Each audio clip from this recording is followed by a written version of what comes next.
ஆமாப்பா கொடுத்துட்டேன். ஆமா அவங்க மூவ் பண்றேன்னு சொல்லிட்டாங்கப்பா. சரி ஓகே. கிளம்பிட்டு அங்கதான் வந்துட்டு இருக்கேன். வந்துடுறேன்ப்பா. ஓகேப்பா. பானுக்கா. ஹேய் ஆனந்தி, எப்படி இருக்கீங்க? நல்லா இருக்கேன். நீ எப்படி இருக்க? என்னக்கா சென்னைக்கு வீடு மாத்திட்டீங்களாமே? கேள்விப்பட்டேன். என்கிட்ட கூட ஒரு வார்த்தை சொல்லல இல்ல? சொல்லக்கூடாதுனால ஒன்றும் இல்லை. எப்படி இருந்தாலும் உனக்கு தான் தெரிய வந்துருமே. உங்க அண்ணன் சொல்லிட்டு இருந்தாரு. அப்பதான் எனக்கு இந்த விஷயம் தெரியும். அவனெல்லாம் என் அண்ணன்னு சொல்லாத. எங்க பரம்பரையில அவனெல்லாம் தலைமுழுகி எவ்வளவோ நாளாச்சு. அக்கா அந்த போலீஸ் பிரச்சனை என்ன ஆச்சு? அது அப்படியே தான் ஆனந்தி இருக்கு. அதுல இருந்து வெளியே வரதான் இவ்வளவு போராடிட்டு இருக்கேன். உங்களை மாதிரி ஒருத்தங்க வீட்டில் இருந்த வரைக்கும் எனக்கு கொஞ்சம் சந்தோஷமாவும் தைரியமாவும் இருந்துச்சு. அதுக்கப்புறம் அந்த வீட்டை பொறுத்த வரைக்கும் பிடிக்குதோ பிடிக்கலையோ, வைஜெயந்தி ஏதோ கொஞ்சம் சப்போர்ட்டா இருந்தா. இப்ப என்னடானா அவளும் இல்லன்னா என்ன ஆச்சு? காரியம் பண்ண போன இடத்துல பெரிய பிரச்சனையாயி வைஜெயந்தி கோச்சிட்டு அவ வீட்டுக்கு போயிட்டா. போனவ குழந்தைய தூக்கி அவங்க அப்பா கிட்ட கொடுத்து அமிச்சிட்டா. அவர் என்னடானா ராஜேந்திரன் கிட்ட வந்து குழந்தைய கொடுத்துட்டாரு. அவர் என்னடானா மீனாட்சி கிட்ட நீங்க தான் இந்த குழந்தைய வளர்க்கணும், இனிமே இந்த குழந்தைக்கு நீங்க தான் தாயின்னு மீனாட்சி கையில தூக்கி கொடுத்துட்டாரு. இப்ப என்னமோ காத்து அவங்க பக்கம் அடிக்குதுக்கா. ஏன் புருஷன் முக்காவாசி அந்த பக்கம் சாஞ்சிட்டாரு. அந்த சண்முகம் இருக்காரே, போன இடத்துல மொட்டையெல்லாம் அடிச்சு சென்டிமெண்டா எல்லாம் நடந்து அண்ணன் தம்பி எல்லாம் கூடி ஒன்னா சேர்ந்துட்டாங்க. எவ்வளோ கஷ்டப்பட்டு பிரிச்சு வச்சேங்கா. கடைசியில எல்லாமே மாறி போச்சு. ஆமா, நீ தனி வீட்ல தானே இருந்த. இப்போ திரும்ப அங்கேயே போயிருக்க வேண்டியதானே? எங்கக்கா, சொத்தை பிரிச்சு வாங்கலான்னு நான் இந்த வீட்டுக்கு வந்தேன். அம்மா செத்ததும் என் புருஷன் இங்கேயே வந்து டேரா போட்டுட்டாரு. அண்ணன் தம்பி எல்லாம் ஒண்ணு சேர்ந்துட்டாங்கல்ல. இப்ப அவருக்கு வர ஐடியாவே இல்லக்கா. ஏதோ பிசினஸ் விஷயமா சூரத் போயிருக்காரு. வரட்டும், வந்த பிறகுதான் கச்சேரி ஆரம்பிக்கலான்னு இருக்கேன். நீங்களும் இந்த குடும்பத்தை அப்படியே விட்டுட்டீங்க. உங்களை அவ்வளோ பாடுபடுத்தினாங்கல்ல, ஒரு வழி பண்ணுவீங்கன்னு தான் நானும் நினைச்சேன். நீங்க என்னமோ ஒரு மாதிரி ஒதுங்கி போயிட்டீங்க. அது அவங்களுக்கு ரொம்ப திமிரா போச்சு. பத்தாததுக்கு இப்ப அந்த வைஜெயந்தி அங்க கிடையாது. என்னக்கா பண்றது? நான் மட்டும் ஒத்த ஆள் அங்க மாட்டிட்டு முழிக்கிறேன். அப்புறம் உங்க பேர்ல இருக்கிற வீட்டை கூட உங்க அண்ணன் பேருக்கு மாத்தணும்னு சொல்லி அந்த உமா திமுறா பேசிட்டு இருக்காக்கா. நான் கூட சொன்னேன் அது பானுவுக்கு அப்பாவோட சுய சம்பாத்தியம்னு. அதுக்கு அந்த உமா சொல்றா அது உங்க தாத்தாவோட சொத்தான், அதை வித்துதான் நீங்க இங்க வீடே வாங்குனீங்களாமே. சட்டப்படி அது அவங்க புருஷனுக்கு தான் சேரணுமா. அதனால அவ கோர்ட்டுக்கு போய் அந்த வீட்டை பிடிப்பேன்னு ரொம்ப திமிரா பேசிட்டு இருக்காக்கா.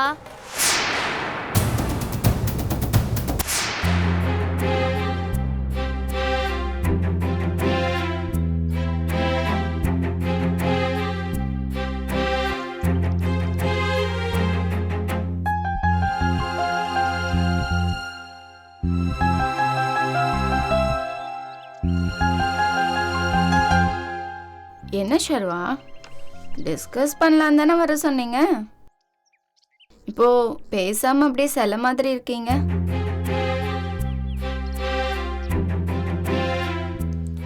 என்னடா ஒரு பொண்ணோட அப்பா இந்த மாதிரி எல்லாம் பேசுறாரேன்னு இருக்கா? இல்ல இப்படியெல்லாம் கூட ஒரு அப்பா பேசுவாங்களான்னு அசிங்கமா இருக்கா? தெரியல சரவணன். எங்க அப்பா ரொம்ப ஃபார்வர்ட் திங்கிங் உள்ள ஆளு. அதனால தான் நான் அவர்கிட்ட சொன்னேன். Sharwa, you know something? என்ன காலேஜில் நிறைய பேர் ப்ரப்போஸ் பண்ணியிருந்தாங்க. அவங்க மேலெல்லாம் எனக்கு வராத ஈர்ப்பு உங்க மேல எனக்கு ஏன் வந்துச்சு, எப்படி வந்துச்சு ஒண்ணுமே தெரியல.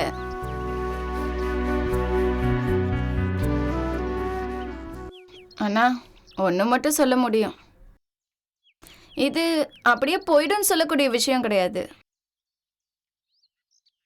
நீங்கள் என் மனசுக்குள்ளே ரொம்ப ஆழமாக வர ஆரம்பிச்சிட்டீங்க.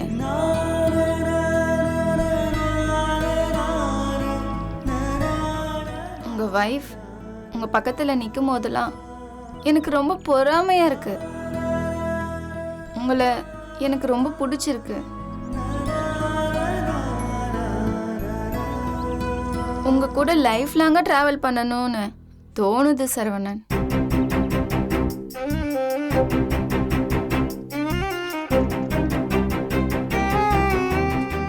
உங்கள் கூட உங்கள் பிஸ்னஸ்க்கு சப்போர்ட் பண்ணணும்.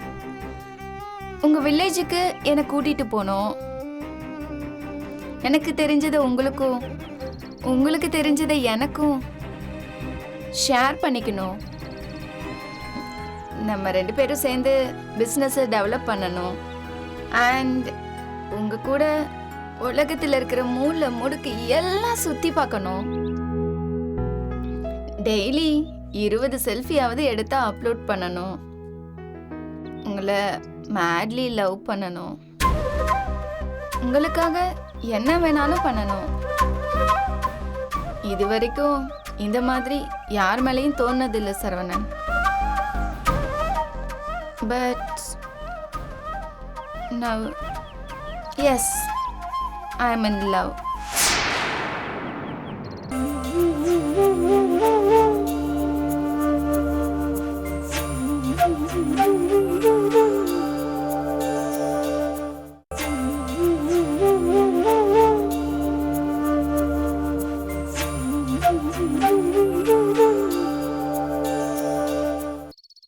But now yes, I am in love.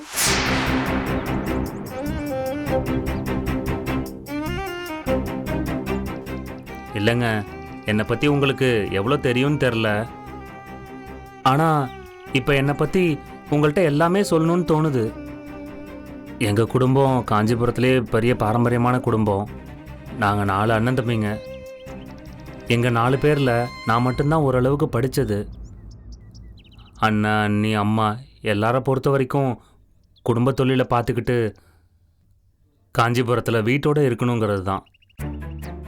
நீங்கள் என் கூட பேசும்போது சொன்னீங்களே, எங்கேயோ அரச வேலி ஏதேதோ போயிருக்குன்னு. அதெல்லாம் என்னன்னு கூட எனக்கு தெரியாதுங்க. நான் பெருசாக வெளியே போனதும் இல்லை. இப்போ தான் கொஞ்சம் மாதமாக வியாபார விஷயமா வெளியில் போயிட்டுருக்கேன். ஆனந்தி என்னோட வாழ்க்கையில் வந்தது கூட என்னோட தேர்வு இல்லைங்க.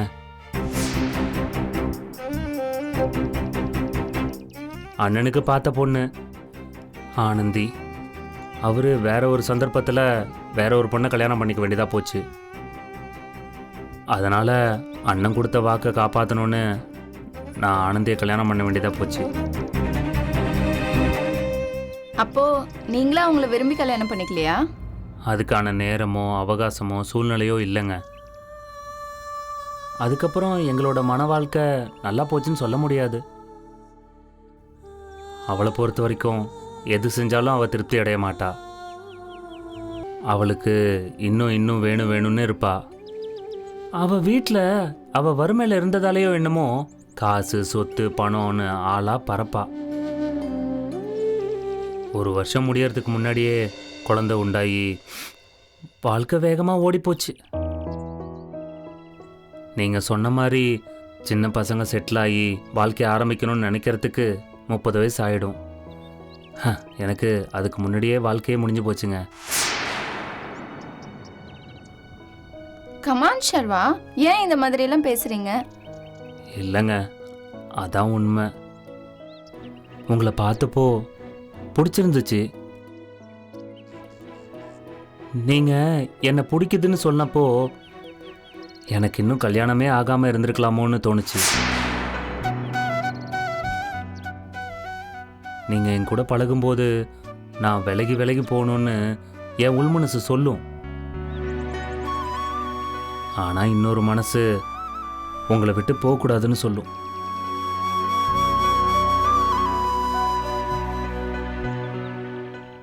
என்னால் உங்கள் லைஃப் கெட்டு போகக்கூடாதுல்ல? ஷர்வா, இப்போ உங்கள் பிரச்சனை நானா இல்லை உங்களுக்கு கல்யாணம் ஆனதா? இல்லைங்க, அதுக்கு நான் சொல்லலைங்க. என்ன இல்லைங்க?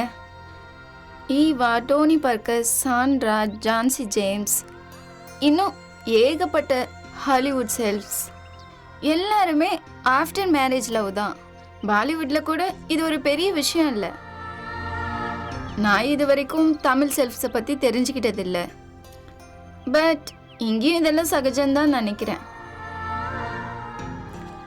இங்கே பாருங்க ஷர்வா, நீங்கள் ஒன்றும் துரோகம் பண்ணலை. உங்கள் ஒய்ஃப் கூட இருக்கும்போதே நீங்கள் இன்னொரு பொண்ணு கூட இருந்தா அதுதான் துரோகம். உங்கள்கிட்ட எனக்கு ரொம்ப பிடிச்சதே அதுதான். அன்னைக்கு நான் உங்கள் ரூமை லாக் போட்டு உட்கார்ந்தப்ப கூட உங்கள் விரல் நுனி கூட என் மேலே படலை. So you are absolutely gentleman. இப்போ நீங்கள் பண்ணுறது உங்கள் ஒய்ஃபை விட்டுட்டு உங்கள் மனசுக்கு பிடிச்ச வாழ்க்கையை தேர்வு பண்ணுறது, அவ்வளோதான். வாழ போகிறது ஒரு தடவை, அதில் உங்களுக்கு பிடிச்ச மாதிரி இருந்துட்டு போங்களேன்.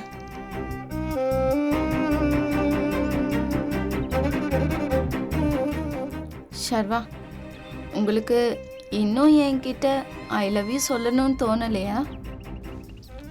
நான் யார்கிட்டையும் இவ்வளோ கெஞ்சினது கிடையாது. I am so rage afraid about you. உங்களை காதலிக்கிற தகுதி எனக்கு இருக்கா என்னன்னு தெரியல. உங்களை காதலிக்காமல் என்னால் இருக்க முடியலங்க.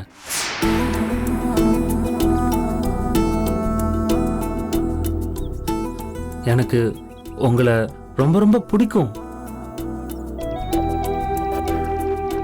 நானும் உங்களை நிறைய நேசிக்கிறேன்.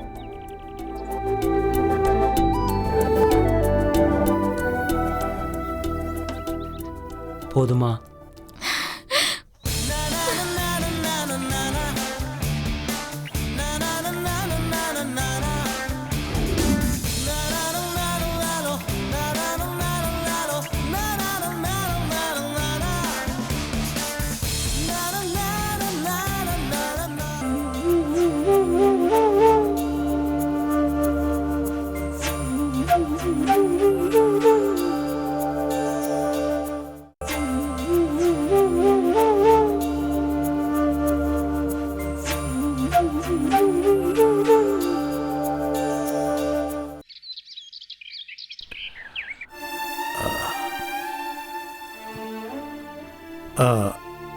சண்முகம், சொல்லுங்கண்ணே.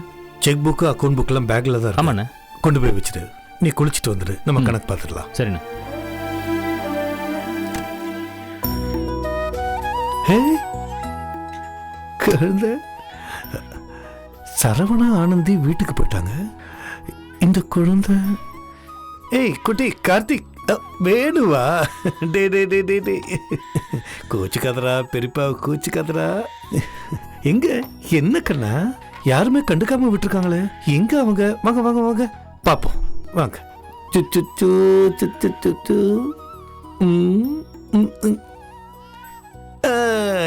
செல்ல குட்டி.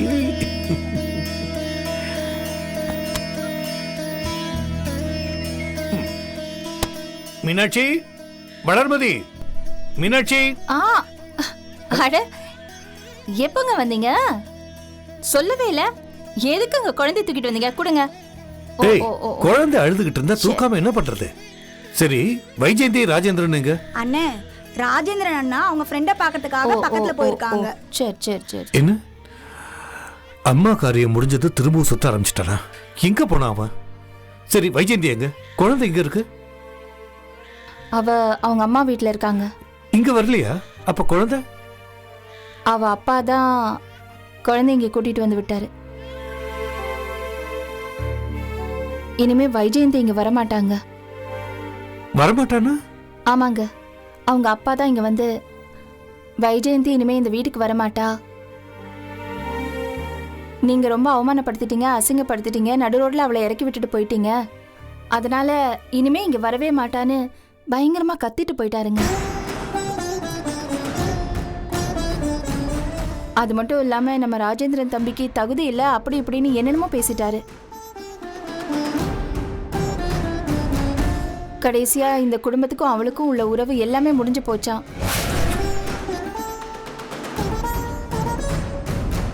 தொப்புள் கொடி உறவு மட்டும் எதுக்குன்னு குழந்தைய இங்க கொடுத்துட்டு போயிட்டாங்க. அண்ணி, என்ன நீ சொல்றீங்க?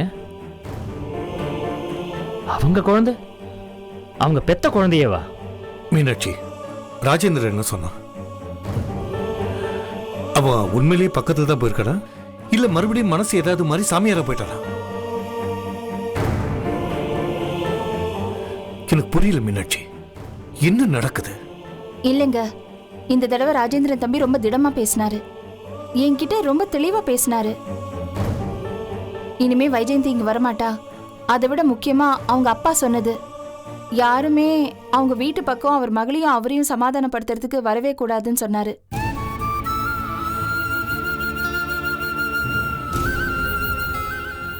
அதனால ராஜேந்திரன் தம்பி இந்த குழந்தைய நாம தான் வளர்க்கணும்னு என்கிட்ட ஒப்படைச்சிட்டாரு. என்ன என்ன சொல்ற?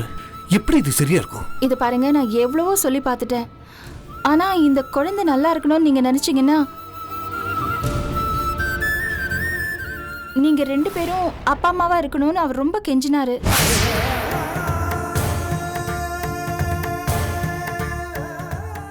வைஜெயந்தியும் தூக்கி எறிஞ்சிட்டா, நீங்களும் தூக்கி எறிஞ்சிட்டீங்கன்னா குழந்தையோட எதிர்காலம் என்ன ஆகும்னு நினைச்சு பாருங்கன்னு சொன்னாரு. நான் இந்த குழந்தைக்கு சித்தப்பாவா இருந்துட்டு போறேன், நீங்க 2 பேரும் அம்மா அப்பாவா இருங்கன்னு சொல்லி என் காலில் விழுந்து அழறாருங்க. அப்ப எப்படிங்க நான் மறுத்து பேச முடியும்?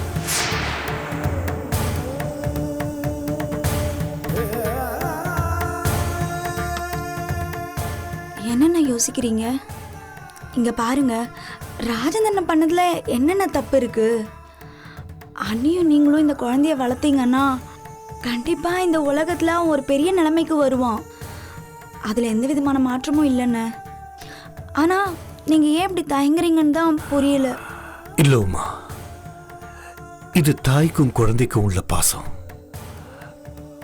ராஜேந்திர என்னதான் சொன்னாலும் பின்னாடி ஏதாவது சிக்கல் வந்துடக்கூடாதுல்ல. நாளைக்கே வைஜெயந்தி இங்க மனசு மாறி வந்தாலும் இல்ல வந்துதானே ஆகணும். அவ அப்படியே அவ வராம போனான்னு வச்சுக்க, அவ அப்பா அம்மா நம்ம இல்லைன்னு தெரிஞ்சாலே குழந்தைக்கு அது மனசு எவ்வளவு வேதனைப்படும் தெரியுமா? அண்ணே, நீங்க ஏன்னா அப்படி நினைக்கிறீங்க? எங்க 5 பேரையும் நீங்களும் அண்ணியும் தானே வளர்த்தீங்க. அதே மாதிரி தான் இவனையும் நீங்க 2 பேரும் வளர்க்கணும். நம்ம குடும்பத்துல எப்பதான் பிரச்சனை இல்லாம இருந்திருக்கு சொல்லுங்க? கண்டிப்பா எங்களை மாதிரி இவனும் உங்களை கண்டிப்பா புரிஞ்சுப்பான்னு. உங்க 2 பேர் மேலேயும் ரொம்ப பாசமா இருப்பான்னு. அண்ணி முகத்தை பாருங்கண்ணே, அம்மா போன சோகத்துல இருந்து வெளியே வர நம்ம எல்லாருக்கும் ஒரு வடிகலன் இருக்குண்ணே. அம்மா வாழ்ந்த அதே இடத்துல, அவங்க கால் தடம் பட்ட அதே இடத்துல ஒவ்வொரு நிமிஷமும் காலம் தள்ளணும்னு. வேணுதான் அன்னிக்கு அம்மா கொடுத்த பரிசு. வேணுவால அண்ணியோட வாழ்க்கையே மாறுண்ணே. ஏங்க, உமா சொல்ற மாதிரி இந்த குழந்தைய நாம வளர்க்கலாமே. அப்புறம் வைஜெயந்தி குழந்தைய கேட்டா இல்லைங்க, எனக்கு என்னமோ அவ வரமாட்டான்னு தான் தோணுது. நாம இந்த குழந்தைய பத்திரமா பாத்துக்கலாங்க. நாம தானேங்க இவனோட பெரியம்மா பெரியப்பா. இவனுக்கு வேண்டியதெல்லாம் நம்மளே செய்யலாங்க. மாமா, அக்கா சொல்றது சரிதானே மாமா? எப்படியா இருந்தாலும் அவன் இந்த வீட்டு பையன் தானே மாமா. நீங்களும் அக்காவும் வேணுவ முழு மனசோட ஏத்துக்கோங்க மாமா. அவன் உங்களுக்கு மகனா கிடைக்கிற நேரம் நீங்க நினைக்கிறது எல்லாமே நடக்கும் பாருங்களேன். ஆமாண்ணே, அம்மாவுக்கு அவங்க பிள்ளைங்க மேலேயும் அதை விட அவங்க பேர பிள்ளைங்க மேலேயும் தான் பாசம் அதிகம். அதனால தானே என்னவோ அவங்க கண்ணுக்குள்ளேயே வச்சு பார்த்துக்கணுன்னு இங்கே கொண்டு வந்துட்டாங்க. அண்ணன் ராஜேந்திரன் சரியான முடிவு தானே எடுத்திருக்கான். நீங்கள் எதை பற்றியும் கவலைப்படாதீங்க. இனிமே அந்த குழந்தைக்கு அண்ணி தான் அம்மா, நீங்க தான் அப்பா. இனிமே யார் வந்து பேசினாலும் நான் பாத்துக்கிறேன்னு.